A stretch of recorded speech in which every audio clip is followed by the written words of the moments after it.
Inilah kisah pengkhianatan orang Melayu sendiri terhadap bangsa, agama dan tanah air yang pernah terjadi di dalam sejarah.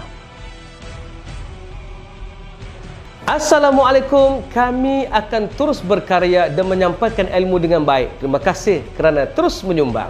Dr. Hasanuddin Yusof pernah menceritakan dalam catatannya berkenaan pengkhianatan orang Melayu kepada perjuangan bangsa, agama dan negara. Ini antaranya. Pertama, semasa Portugis menyerang Melaka 1511, beberapa pembesar Kesultanan Melaka yang membocorkan rahsia pertahanan Melaka kepada Portugis, mereka juga menghulurkan bantuan-bantuan lain kepada Portugis. Kedua, ketika Sultan Iskandar Muda merancang untuk menyerang secara besar-besaran ke atas Portugis di Melaka pada tahun 1629, salah seorang menantu baginda sendiri telah membelot. Beliau secara senyap telah pergi ke Melaka untuk memberitahu Portugis tentang rancangan serangan Aceh itu. Ketiga, pada tahun 1629 itu juga ketika angkatan tentera Aceh hampir berjaya merampas kota Melaka dari Portugis, di mana angkatan tentera Aceh sudah berjaya mengepung tentera Portugis yang terperangkap dalam kubu Famosa itu selama 5 bulan, sehingga menyebabkan Portugis kebuluran. Namun terdapat sejumlah orang Melayu yang menghulurkan bantuan kepada Portugis dengan menyerang angkatan tentera Aceh. Malah ada yang melaporkan kejadian itu kepada Portugis di Goa dan dengan harapan agar diutuskan bantuan ke atas Portugis di Melaka. Pelik bukan?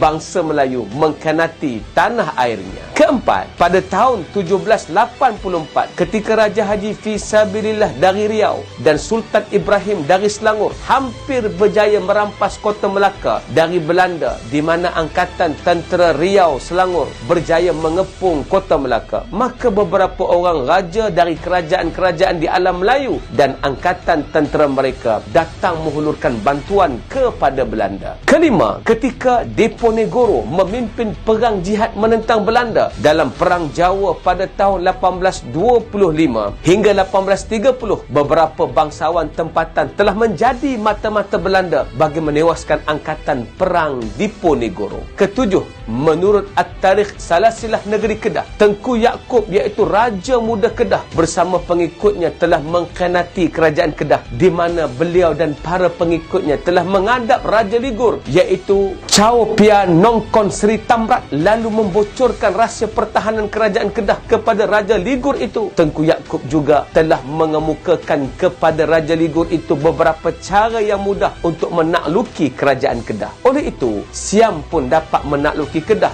melalui Ligur dalam Perang Kedah Siam 1821 hingga 1842. Sejarah pengkhianatan ini pasti akan berulang lagi di zaman kita ini. Para pengkhianat ini pasti sanggup membantu musuh untuk kepentingan mereka dan menghancurkan Islam. Persoalannya kini, kita ingin menjadi yang mana? Menjadi pengkhianat yang sanggup bersekongkol dengan musuh atau terus tetap istiqamah menjaga kekuatan kita? Jika kita istiqamah sebagai penjaga amanah, Allah akan menjaga kita. Pilihan di tangan kita. Ya ayyuhalladzina amanu la takhunullaha war rasul wa takhunu amanatikum wa antum ta'lamun. Wahai orang yang beriman, jangan khianati Allah dan Rasul dan khianati amanah kamu sedangkan kamu mengetahui. Al-Anfal ayat 27. Ayo transformasikan diri kita untuk terus kuat menjadi penjaga amanah dan bukan menjadi pengkhianat bangsa, agama dan negara. Assalamualaikum.